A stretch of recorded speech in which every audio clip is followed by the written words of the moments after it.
Welcome to The Secrets of Success. By following the proven techniques of the guests who appear on this series, you'll learn that even successful people run into detours and failures, and how you can apply their success techniques to change your life. You're now listening to the most unique show on radio, the show dedicated to making you a success. Our guest today wants to tell you what no one ever told you about how to achieve success and respect. She has the perfect name, Dr. Jennifer Wisdom. Jennifer, thanks for being with us today. Oh, my pleasure. Thanks for having me. Now, Dr. Wisdom, your book is called The Millennial's Guide to Work. First of all, I have to ask you, can you define for our audience, we often hear the term, but really what is a millennial? Where do they fit in age-wise? Sure. Millennials were born between about 1980 and 1996, so they're people who came of age during the millennium, and right now they're in their 20s and 30s.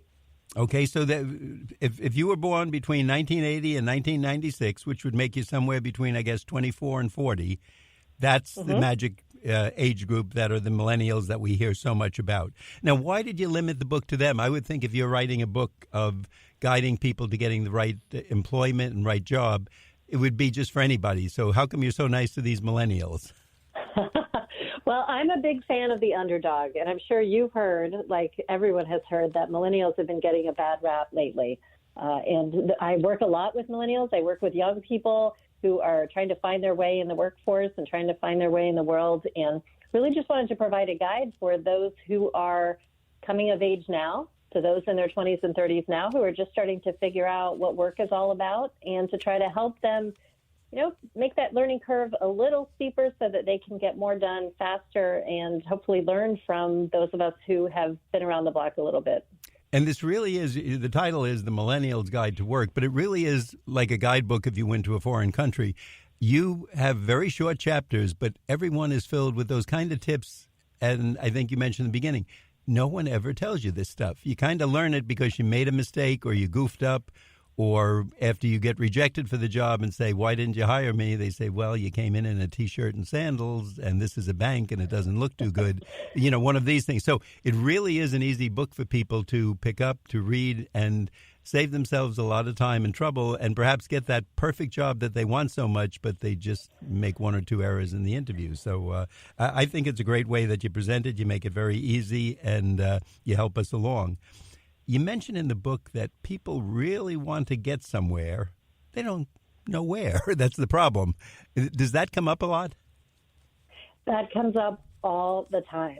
So there are some of us who have always known since we were 3 or 4 or 5 years old. We wanted to be a doctor or a DJ or whatever.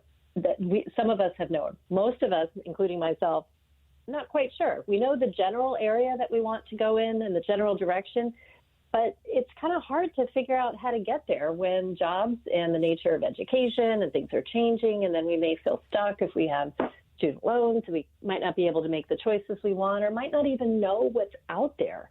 I mean, that happens so many times. And I think most part of where this book comes in is that as you're trying to get to wherever it is you want to go, even if you're not sure where that is, this helps you be successful and learn skills that will help you anywhere.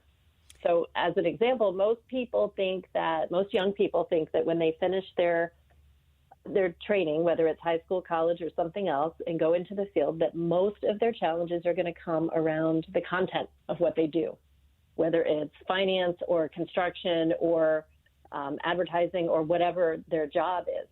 But what I hear all the time, and certainly my personal experience and that of many people that contributed to this book, is that it's not those things. It's not the accounting. It's not the finance challenges. Those are easy. We know how to deal with those because we're trained in them. We love doing accounting or finance or whatever.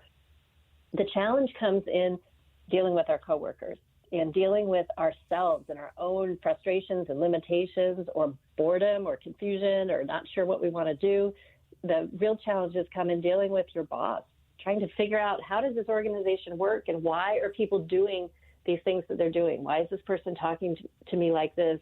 How am I supposed to respond to this event? That's the kind of stuff that I talk about in this book because that's the stuff nobody ever tells you. And again, you make that point so clear. We all think that if we've gotten an A or even a B plus in the course, well, we're experts in economics, and why doesn't that company hire us?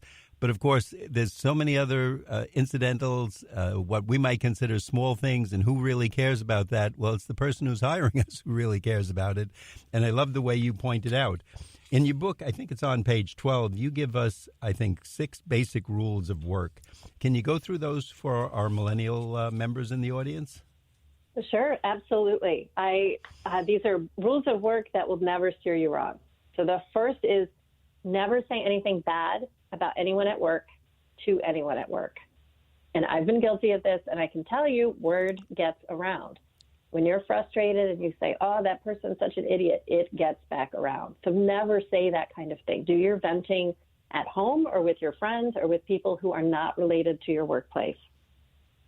The second is write emails as if they will be printed in the newspaper or used in a court case, because they might be.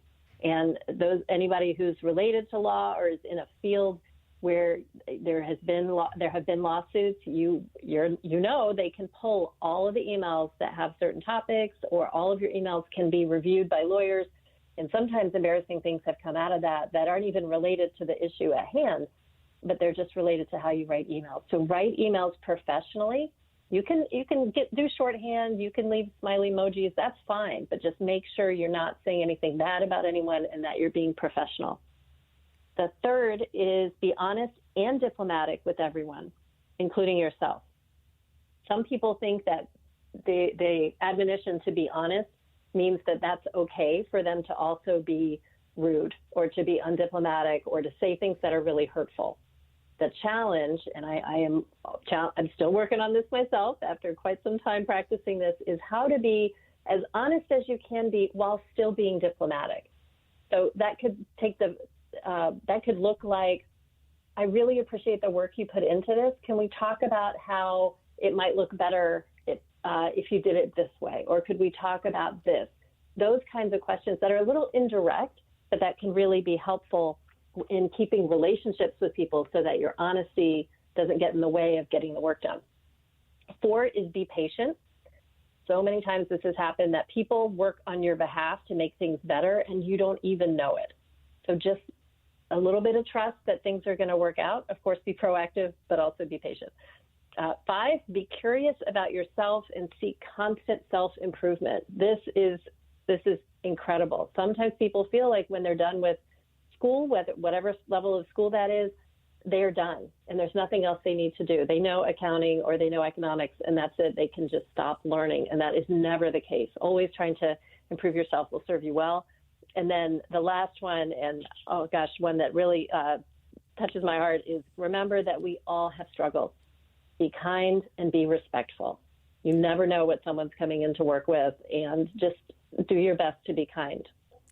And Jennifer, when I read that, I have to tell you a story that came back to my mind. Years ago, someone was coming to a company I worked for an interview. And I guess they were in a rush and they cut someone off as they were coming in and gave them a nice hand signal, which we all know and love. And when they got in for the interview, that happened to be the president's secretary. And the president was very fond of his secretary. They had a great working relationship, and, you know, he respected what she did and she respected him.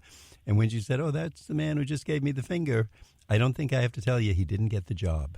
So Absolutely. We never know when we're getting close to the location, or even just walking down the street, the person we bump into, or maybe we're rude to on the elevator or whatever. We don't think it's likely, but sadly, I guess it does come up more often than not that that's someone in the company. Now, you begin the book and you talk about understanding our values. Can you give us some examples of, when you say the word values, what you mean? Sure. There are all kinds of different ways of thinking of values that are informed by religious faith or by other kinds of things. I think about work values as, what do you like to see in a workplace? So, for example, some people really value a competitive environment because that keeps them motivated and that keeps them on their toes, and they really enjoy that give and take, and maybe even a little bit of, a little figurative smack here and there from each other to keep them going. They love that. Other people hate that kind of environment. They really value collegiality. They really value having colleagues who all have each other's backs, where it is not competitive, where they're never going to get blindsided. that's important to know about yourself. I've been in both kinds of environments, and while I think I can be successful in both, the hyper-competitive environment is not something that I'm happy with. I can do it, but I don't really like it. That's an example of one that can make a big impact in how you're going. Another example of an environment of a values issue is around the kind of relationship you want to have with your boss. Some people really value a boss who's like a parent and a friend and a mentor all rolled into one, who's there for them and who talks with them all the time. Other people, that's just not as important to them. They're okay with a hands-off boss, and it doesn't bother them. I think knowing what you value and what's important to you can help you find a work environment that has the most of what you like and the least of what you don't like. It's never going to be perfect, but at least it helps you figure out what's important to you and be able to make those things happen. So if, for example, you really value a really close relationship with your boss and your current work doesn't have that, maybe you can develop a close relationship with a mentor who can give you that part of what you need. So your relationship with your boss at work that's a little more distant isn't that big of a problem for you. Jennifer, at this point in the show, I'd like to remind our audience, if you're just tuning in, we want you to know that you're listening to The Secrets of Success on the voice of Nassau Community College, 90.3 WHPC. I'm your host, Bill Horan, and today we're talking to Dr. Jennifer Wisdom. She's the author of The Millennials Guide to Work. Dr. Wisdom, would you tell us where we can get the book and if there's a website where we can find out more information? Absolutely. The book is available at independent bookstores across the country, as well as online at Amazon, Target, Walmart, Barnes & Noble, and all the big places. You can also go to my website, leadwithwisdom.com, and get a sneak preview of the book for free. You can download that, and then there's also links there for how to order the book. And, of course, we'll ask you for that information later in the show, so if someone's just tuning in or missed part of it, you'll get the opportunity again to get it all down in a few minutes. We would also like our audience to know that if you only heard part of the show or if you wish your son, your daughter, your husband could listen to it, you can go to nccradio.org. That's nccradio.org, and listen to a podcast of the show. You don't have to pay anything. It's free. You just go to nccradio.org, look for podcast, go to The Secrets of Success, and then find the show about the Millennials Guide to Work with our guest, Dr. Jennifer Wisdom. Now, Jennifer, can you tell us, you recommend to people that they should build a network. Isn't a network everybody we know, or is that something special? Is there a technique to it? What do you recommend to millennials? Sure. So your network is everyone you know, for sure. And there are ways that you can strategically build your network to help you help yourself in getting ahead at work and learning to deal with issues more proactively and more effectively. And by strategically, I don't mean that you're just trying to make relationships with people to use them or so they can connect you to someone else. Some people do that. That's not what I'm recommending. But genuinely building relationships with people, being friendly and open so that they can be a source of support, strategies, job opportunities, helpful information, and you can provide that to them. You help them and they help you, and that's really good. And the best way to build a network is talk to people. Even if you're shy, just talk to people, ask them about, it's good to have a couple of, go-to questions that are easy for you to remember, like, so tell me, how long have you been at this company? Or tell me what you do here? Or what do you like about working here? Or any of those kinds of things to just get a relationship started. And over time, people will respond. Not everyone will. That's okay. It's not personal. But people who do respond, you can build those relationships even further. That's a great point. It leads into the next question, and it's something I did wrong all through my life. I enjoyed going to a conference or a seminar, whether it was a half day or you'd take a day off and go in the city and listen to lectures. But you recommend something very special, and as I'm reading it, very important. I think you said that when you attend conferences, introduce yourself to at least 5 people you don't know. I would always tend to hang around or see if I saw someone I knew or went to school with or something like that. But speak about that a little bit. Why is that so important, introducing ourselves? Sure. Some people treat conferences like reunions, where they're there to see people they already know, and everyone else, they're not sure why they're there. But really effective networkers make a point to take advantage of the opportunity of a conference to meet new people. So you can go to presentations that are of interest and just go up to the presenter afterwards. And even if all you can eke out because you're nervous is, I really appreciated your presentation. Can I give you my card? Or do you have a card? That's fine. That's a good start. If that's all you can do, do that. Great. Make sure you do it a few times and really pat yourself on the back for doing that. After a while, what you might be able to do is have a conversation and ask more detailed questions. I was really interested in this part of your presentation, or I'm really interested in this thing that I heard about you or that I saw in the program, or whatever it is. And then you can start having a conversation with them. That's how so many relationships get started, as far as professional relationships. That's how people offer jobs, because they'll remember that you talked to them. And then if you mention what you're interested in, it'll come back around. Again, not all the time, but it does come back around. I remember when I was just starting to think about leaving my first major job after finishing school, I forced myself that I'm going to go to this conference and I'm going to make myself say to one person, I'm just starting to think about what else might be out there. And I was so terrified. And finally, it was the last day of the conference, and I thought, I haven't said this to anyone. So I'm like, all right, the next person that comes up to me, I'm going to say this. So someone came up to me and I said, hi, I'm Jennifer Wisdom and this and that. And they introduced themselves and they said, so what's going on in your life? Which is a great open question. And I said, well, this is where I work and I'm just starting to think about what else might be out there. And she said, really? What are you interested in? And then I thought, oh no, I didn't think that part. I'm not sure.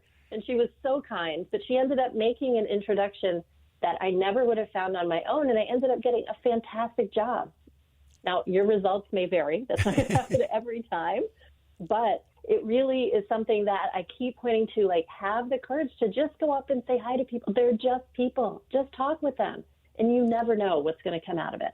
And I think if you, like you said, it's somewhat of a potluck, but it does happen more than we probably would expect. And if you have a card and put a little note on the back, and then 3 years later, you meet someone as you're walking through a company or maybe at another seminar and happen to mention them, oh, aren't you vice president with so-and-so and your daughters play soccer and you have a dog named Fluffy, I would be impressed that they remembered that about me if that was the case. And I think anybody who can do that, you have nothing to lose. You're at the conference anyway. Worst case is you make a new friend. Maybe you'll see them on the way up. Maybe you'll help them on the way down or, whatever direction you're going. But we have nothing to lose, and that's such a great tip. And like I said, I think I violated it throughout my career because I was the person taking notes, and I'm looking at the pad so diligently, and I might have been sitting next to the president, the judge, the doctor, the dean, in the seat next to me. Right. In your book, you mention about setting goals. Now, we talk a lot here about lifetime goals, but is this goals for the next job or career goals? Can you define that a little more definitely? Sure. I am very open in the book about being a nerd. I am completely comfortable with that part of my identity. And every December, I review the past year's goals and set goals for the new year. This year is no exception. And I set goals in different areas, at work and writing and fitness, financial and fun or travel. Your areas may differ, but I strongly recommend setting goals. I don't always reach all my goals, but I do a lot more than I think I would do if I didn't have those goals, and periodically pulling that list out and checking on it and saying, oh, yeah, I wanted to make sure that I, visit so-and-so this year, or I wanted to make sure I run a 5K before the year is out. I need to get cracking on that. Let me work on that. And I've gotten better at staying focused on those goals and then being able to shift, as life shifts or as different things become priorities. That's fine. But setting those goals and just that process of thinking, what do I want, is so powerful to me.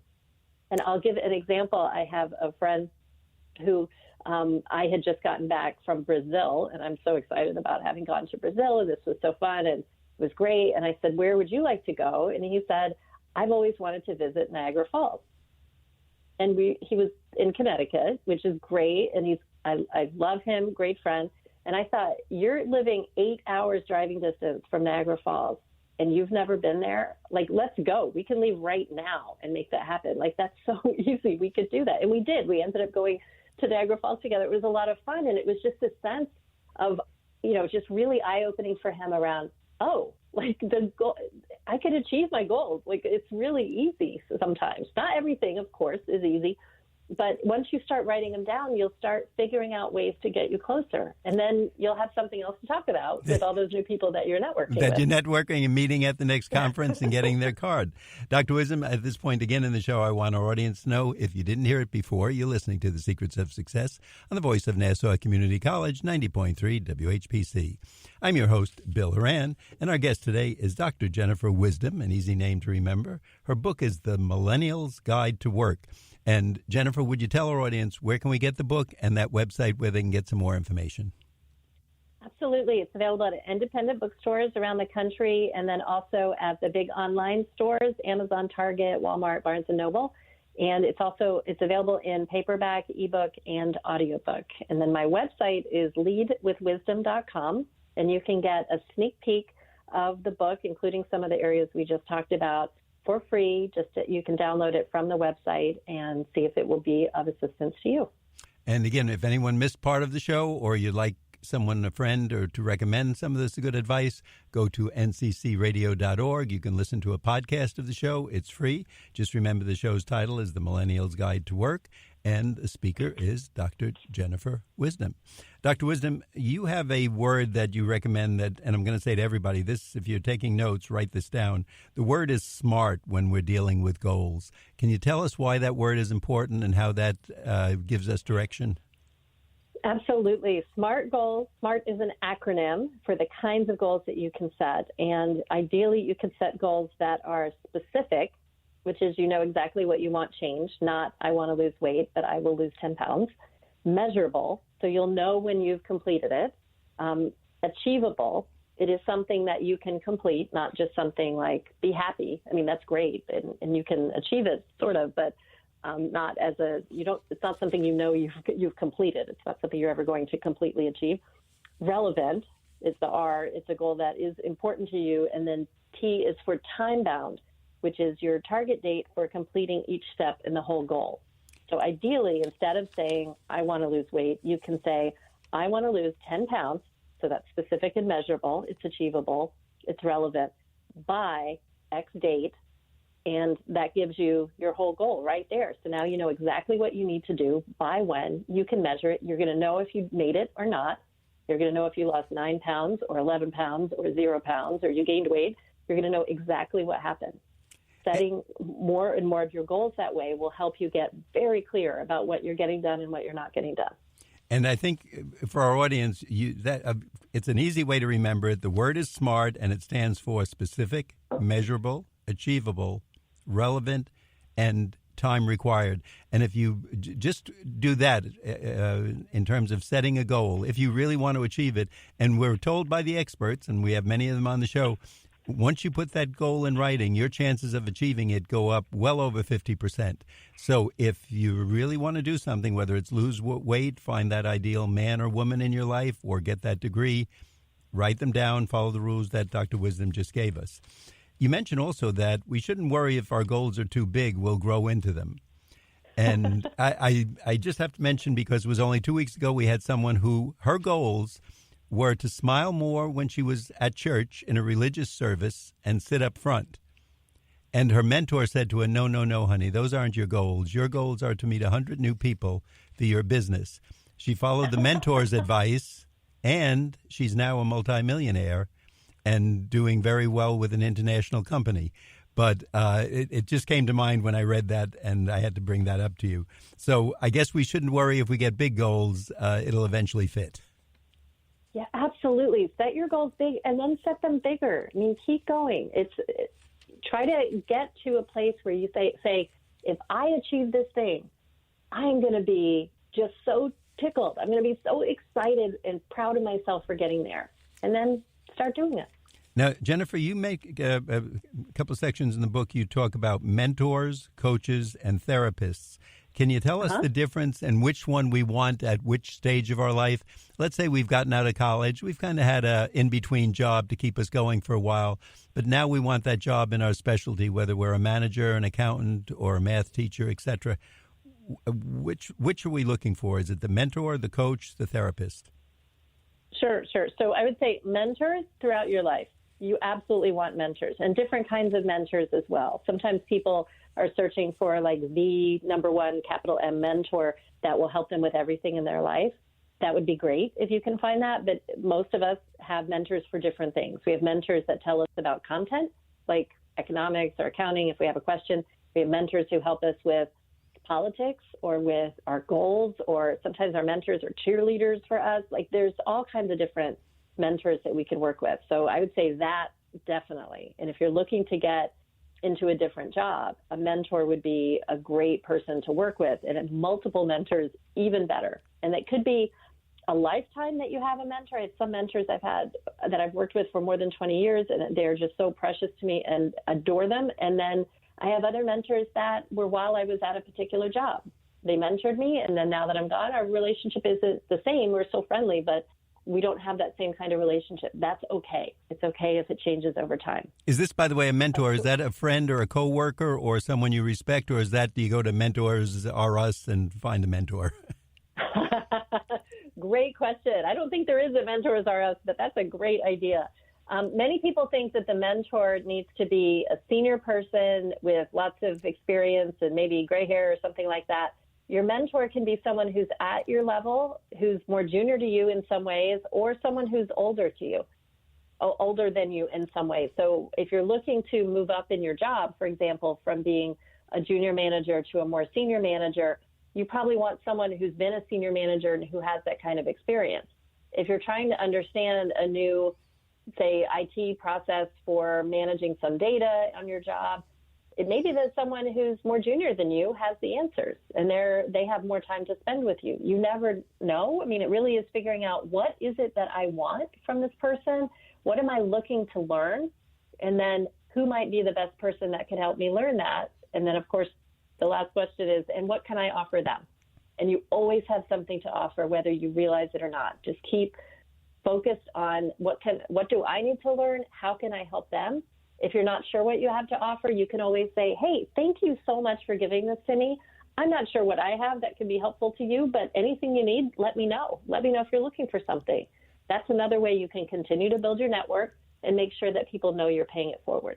Jennifer, before we have to wrap up for today, I would like you once again to tell our audience, you've given us so much good advice, and I'm sure even a few of us who are non-millennials are going to take that advice. Tell us the website where we can find out more. Sure. My website is leadwithwisdom.com, and there's a download of the book, of a sneak peek of the book that's there, and more information about leadership and millennials and work. And the book. And I should also add, I have my Millennials Guide to Management and Leadership is coming out this spring, so I'm very excited about that as well. Okay, we have another book and another time to have you on the show. But for this today, we're talking about the Guide to Work, the Millennials Guide to Work, by our guest Jennifer Wisdom. Easy way to remember it. We'd like to thank our audience for listening to The Secrets of Success on the voice of Nassau Community College, 90.3 WHPC. I'm your host, Bill Horan, asking you to please join us again next week at the same time when we will continue our journey to success.